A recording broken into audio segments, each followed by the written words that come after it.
Les armes se sont enfin tues à Gaza. L'entrée en vigueur du cessez-le-feu est un immense soulagement. Et sa préservation doit être au cœur des échanges du Conseil plutôt que la signature à tour de bras de nouveaux accords de libre-échange, Madame von der Leyen. Je pense aujourd'hui aux 2 millions de Gazaouis qui ont vécu depuis 18 mois dans la peur et la faim et voient enfin une lueur au bout du tunnel. Je pense aux centaines de milliers d'enfants dont le seul terrain de jeu était un champ de ruines et qui vont pouvoir retrouver quelques instants de répit et d'insouciance.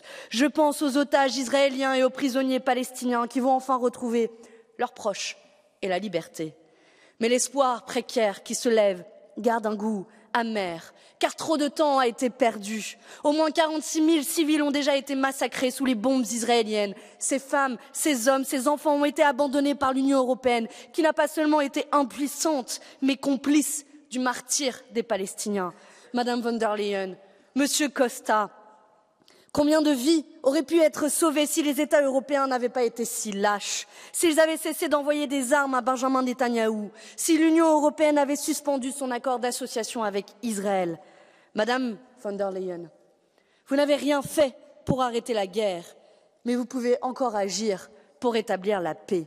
Car si le massacre s'est provisoirement arrêté, le supplice des Palestiniens, lui, est loin d'être terminé. Ceux qui ont survécu se retrouvent sur un champ de ruines quand ils ne continuent pas d'être pris pour cible, comme cet enfant abattu par un missile israélien, ou encore les attaques du camp de Jenin en Cisjordanie.